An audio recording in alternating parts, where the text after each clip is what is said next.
Tommy Robinson on the revolution that is coming to the United Kingdom in opposition to the bullshit society and rules that they've built up there in the last couple of years, in the last couple of decades. I'm Tyler Traveling Cat, your favorite white colonizing Zionizer. Let's take a look at this clip. I think that most people are sitting where we're sitting, as in something big is happening here. Yeah. When I say the country's primed for revolution, it is. The mood of this nation, I've just, down the end of here, there's a petrol station with the Gregs. I had two people come up to me in that Gregs who are talking about September 13th. The level of feeling this country is, and the emotion and passion and fear that the public are having. When I see people, I remember I've gone through this 15 years. I've gone from being spat at, to being punched, to being hugged, to being embraced, to have my hand shaken. And that process is now where the country's at, where they're going to look, when the public realise the state of our nation, the safety of their children, the absolute destruction of our culture, our identity and our future, when they realise, they're going to look at who's to blame. And they're going to look to the politicians, and they're going to look to the journalists. They're going to look at who lied, and they're going to look at who told the truth. And that's why I will talk about Katie Hopkins. Katie Hopkins had to flee Britain 4 years ago. Yeah, she was hated. She now comes back. I walk the streets of her. She gets a hero's reception, because people see that some people, and it doesn't mean anyone's perfect. Same with me. It means I made mistakes. People accept my flaws. Yeah, but we told the truth. We stood on principle and continued, regardless of their threats, their intimidation, their silence. And I don't blame people who are sitting out there who are scared to talk. You should be scared to talk, because we don't have free speech. We don't live in... How many people do you hear say we live in a free country? No one anymore. Everyone knows we don't. They're locking you up. I haven't heard that phrase for years. No. See, I remember when I came to this country, I was a boy, right? And that's what I thought. That's what I thought Britain was. That's what I thought the West was. And people would use that phrase. And in fact, I remember kids would tease me for being Russian, right? And I'd be like, shut up. And they'd be like, it's a free country. No one says it anymore. No one. Not just anyone say it. You see what you just said. Up until 2009, when I started my activism, I thought I lived in a country with free speech. And then I realised, well, this country doesn't exist. And I'll give you an example. I was just arrested for this GBH Section 18 to do with the gentleman. When I was arrested, I was detained and questioned and arrested for 3 tweets. One of the tweets I was arrested for was sharing a Daily Mail article. Yeah. Now, what they said is, they're basically trying to say, have you got qualifications as mainstream journalism? So I said, no. And then, so my solicitor said, well, all he's done is share what the Daily Mail said. And then they said, the Daily Mail are protected because recognised media are protected by this law. You're not.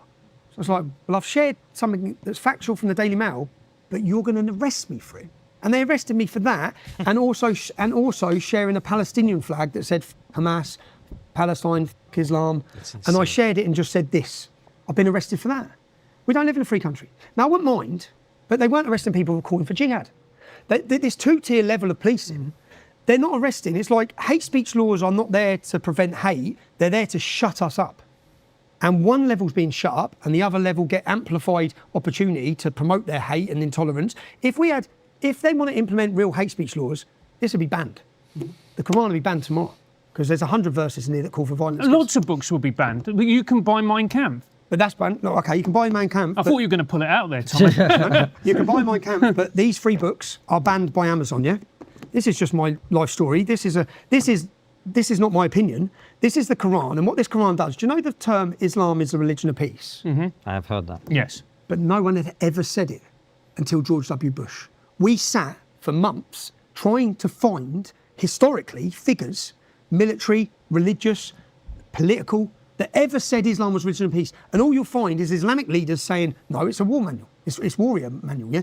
So that lie, which was told by George W. Bush, is now just repeated as some sort of fact. But these books are all banned by Amazon. As you just said, you can buy Hitler's book. So how can you ban? There's nothing hatred in these, but you're literally burning books now. And you're burning books that challenge your failures again. And what is the demographical change to this nation, and what does it look like? So as anyone watching this, okay, 5-6% of the country are from the Islamic background. Look at the mayhem from 5-6%. What do you actually think it's going to be like at 20%? This isn't fear-mongering. We've got a duty as English men and women to protect this country and to protect our kids. And everyone's seen what's happened since October 7th. It's accelerated. Well, what are we going to do? Because unfortunately, a lot of the groups that were for harmony are actually calling for the obliteration of an entire state of people. And people have seen it now. There's no smoke screens. People can see the hate. And it's not a minority, it's mainstreamed. And unfortunately, that mainstream hate is coming from the left and the liberal left, along with an Islamist alliance, which we've seen this alliance before. We've seen it in Iran. We've seen where the communists and the Marxists joined along with the Islamists to overthrow and topple the country. And the first thing that the Islamists done is kill them. So we've seen it. And I just think that, as a generation of British men, are we really scared to talk about this shit? Are we actually going to remain silent and look at our country and see that there's 1,000 years of Christian history in this country, over 1,800 years Christianity's been in Britain, but 1,000 years of England. We're going to let, in 70 years, spineless, corrupt, globalist politicians import medieval backward cultures into this country and allow them to grow dominant and superior to us? That's what we're seeing. Luton is a blueprint for every town and city. You can ignore it because you think it's Luton, but it's your town tomorrow. And the demographical change and the growth in this nation shows that. So yes, you made the comment earlier about your taxi driver, who's probably a lovely man. I bet a lot of Germans were lovely during the war. I bet loads of them were lovely. It doesn't stop the dangers of Nazism. What we see with Islam, not Muslims, again, people don't understand. So if I criticise the Bible or Jesus, it doesn't mean I hate Christians, does it? It doesn't mean I hate every person that follows it. So separate the two. Muslims are people. If you speak hatred against Muslims, it's bad. You entice or encourage violence against Muslims, totally wrong. Your God-given right is to look at this book as an Englishman and say, what does this bring? It's a book. It's my right to look at Muhammad's life and say having sex with children is pretty wrong, though. Yeah? You're not really a moral compass that we should be following. In fact, we shouldn't just be following you. Do you know my local politician, Gavin Suker? He was a Labour politician, and at the height of the English Defence League, I'd never met him, and there was a chicken shop in Luton, and he was in there. So I walked in and said, all right, Gavin, you held a Celebrate Muhammad Day at Parliament. He said, yeah. I said, what do you know about Muhammad? What do you actually know about him? He goes, well, no, Muslims respect him. I said, okay, well, Nazis respect Hitler. We'll celebrate Hitler, shall we? What do you know about him? And he's just looked gobsmacked. You don't know anything, do you? You don't know anything about him. Yet here you are pandering. It's like Jess Phillips basically sitting on her knees in a mosque. It's mental. The level of absurdity, appeasement, cowardice from those politicians. We've got 650 politicians in Parliament, and not one of them's ever spoke about Islam. Since Churchill and Gladstone, no one in that House of Parliament, bearing in mind the jihad attacks, think about Manchester, think about 7/7, think about Lee Rigby, we've had all these attacks. But it's worse than that, man. It's worse than that. One of their colleagues was killed by an Islamist. So David Ames, do you remember this? Yeah, but the public probably don't even know who he is. Because all the MPs stood up. Do you remember what they talked about in the House of Commons? Probably Islamophobia. No, they talked about online hate. Online. We got to crack down on their colleague has just been murdered by an Islamist. A Somalian jihadist, wasn't it? Right. Murdered by an Islamist in a surgery, in a constituency surgery, i.e. the thing that they all go and do. And his family is still trying to fight. They're still trying to get his whole family is still trying to fight. His daughter. His daughter's still trying to fight against a system that. Do you know why they can't have that conversation? Again? I can tell you why, because I've speak to them. Go ahead. They're all terrified. And by the way, like you said, they're not wrong.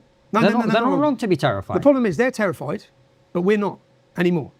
I don't think the public is terrified. The public are not terrified anymore. Right. Yeah. And it's like, oh, you put us in prison. Yeah, well, that didn't work, did it, mate? You know what I mean? That doesn't work.